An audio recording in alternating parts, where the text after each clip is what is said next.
Welcome back to Seek Strength and welcome back to Seekistan.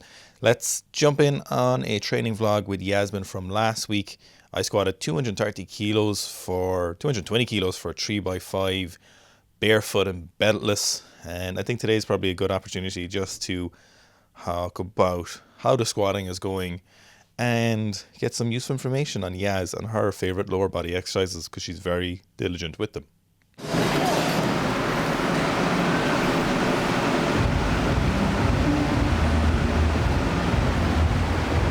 So on this session, Yasmin was essentially doing a lighter morning session or strength work in the morning, as is generally traditional in most systems. I know she had some good experience with the Romanian system, and they typically did their squats in the morning. Yasmin, however, at the moment is self-coached, and her morning session was pause squats plus squatting. And if you follow Yasmin, you'll know she is a very strong squatter. So that makes two of us, Yasmin. So I'm working up here. If you're wondering why I'm wearing Birkenstock squatting, it's because they're the new Birkenstock lifters, the Birken Lifter 2000s, the newest in the edition of dad squat shoes. Now, in reality, I left my weightlifting equipment at home, even though we had 6 bags going to Malta. I realised half an hour from home that I'd completely forgotten to go out to the shed and get my training equipment. It did, however, not stop me, as I got a little bit of a loan of knee wraps, and that's all that matters. So Yasmin here working up beltless and knee wrapless, and she kind of only puts on her equipment or her gear at the top sets or reps. And as we say, she's a very strong squatter. So I'm just working up here from 120, 150, 180, just working up in sets. Now, where we kind of left off most recently with the squat program was I was kind of following the Toshiki squat challenge. And as I said, I'd probably need to modify it as we got nearer the end. But let's just talk about that in a second. Here's Yasmin's 120 and matching her outfit as she does with her plates. She says she does this very consciously. So knee wraps are on. She's got the hook grip knee wraps, pause squat for the first rep, and then regular old squat on the second rep. Nice and easy. She's down to, I think, 65 kilo body weight at the moment. I myself am not. So here's about 180 kilos. Really enjoying the barefoot squatting here, I'm not going to lie. And I didn't even miss the belt, which is hilarious.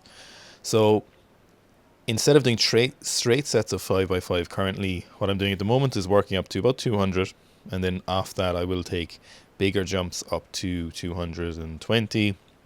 Or, for example, last night, I went 200 for 2 sets of 5, 220 for 2 sets of 5. And then I was like, you know what? 240 for another set of 5 is all there all day. So I went to the 240 last night and it was very, very strong. Squatting at the moment is very, very strong, and it's more useful to hit more sets across the week than one big session of 5x5 at 220. It's far more useful to hit it 4 times in maybe 30 or 40% extra volume at 220 or the slightly heavier weights. Now, this is the problem with those shorter Alico wraps, is they fall off very routinely unless you really tie them in. So this is the first set at 200 and it's moving obviously very easy. So later this week I'll probably go for a heavy single, as I'm feeling very strong at the moment. Now, another set here from Yazmin. She's moving these 120s with super ease, and I'm not sure what her best ever back squat is, but it'll be interesting to see if she does try and peak it out. I know she is kind of in a very good training block at the moment. She's enjoying training a lot. She's training all the time here in this gym. It's called the Training Rooms in Malta. Fantastic gym. And she's currently self-coaching herself and seems to be enjoying it. And it, by all accounts, seems to be going very well. You know, someone like Yazmin, who's always kind of been an individual lifter, not part of a major system, kind of has developed that self-awareness and obviously has reached very good levels given the fact that she's made it to the Olympics. So she obviously has quite a good awareness of her own ability. And while I still believe a coach will always be better than self-coaching, it can get you very, very close, and it's certainly better than a bad coach. Self-coaching is much better than a bad coach.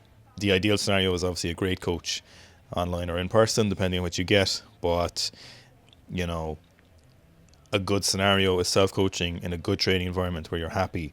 And I think that's what Yaz is going through at the moment, which is great. So another set there, 200. Now, first set at 220. And lads, I've got to say, I'm not going to lie to you. I'm not going to sugarcoat it. fucking strong as shit at the moment, my squat. It feels very, very good. So it'll be interesting to see what a heavier single is later this week. I won't taper for it or anything like that.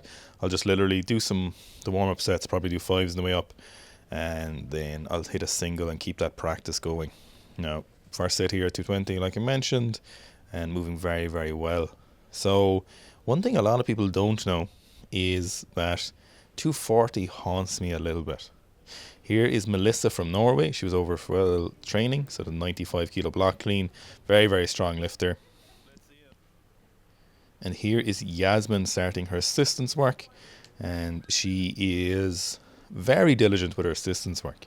Now, the amount of assistance work she does is pretty intense. She seems to do 3 to 4 exercises when she's doing the assistance work. She doesn't do them every session, but she does do them, it seems to be 3 or 4 times a week at least, and upper body and lower body assistance work, and primarily for better function for weightlifting and hopefully some potential injury prevention. Is your favourite lower body for weightlifting or just for general looking good?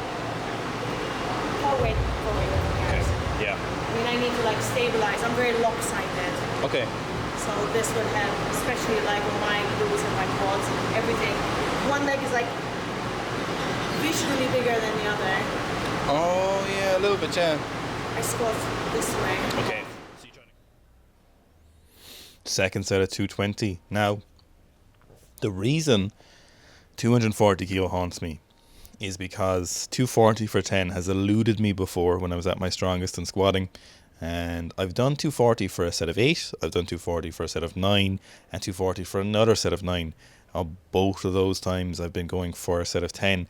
And it's not something, people think, oh, maybe 300 is something I really need to do, or 200 for 20 is something I need to do.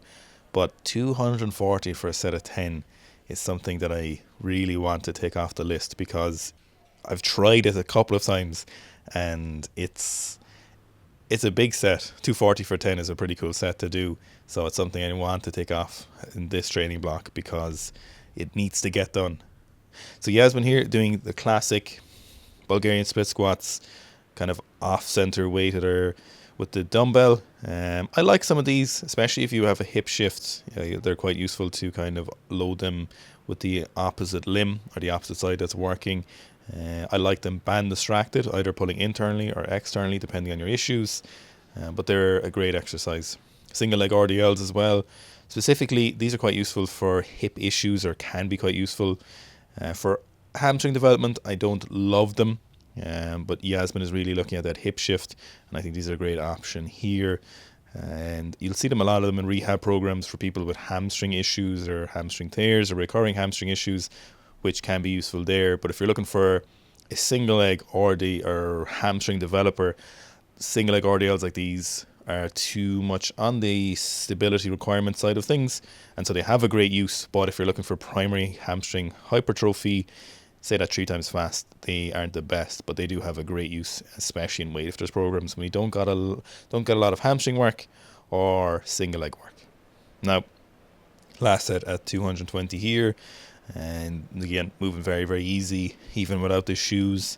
I do miss the shoes slightly, like I mentioned in the last vlog, but it's very, very minor. And look at these objectively, these look great. There looks to be essentially nothing wrong with them.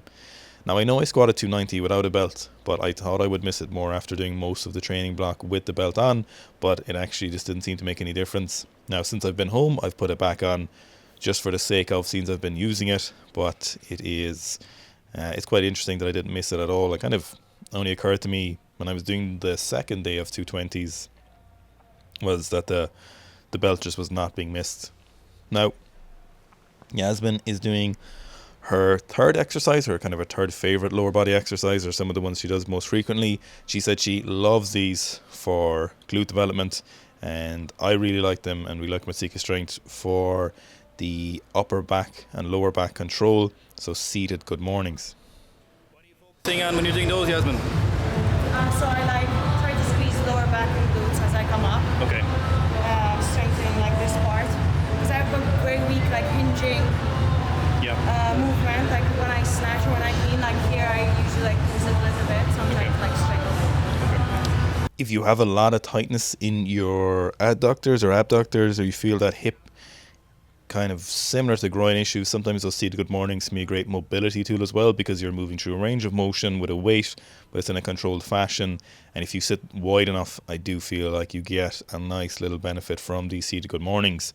And I prefer them than standing good mornings for the hip issues, because a lot of the time, if people are having issues, if they do standing good mornings, they oftentimes turn them into kind of a good morning squat rather than a good morning hinge, and it's easily fixed. But if you're unaware when you're doing them, you might do a large training block without noticing that you're not really getting the effect.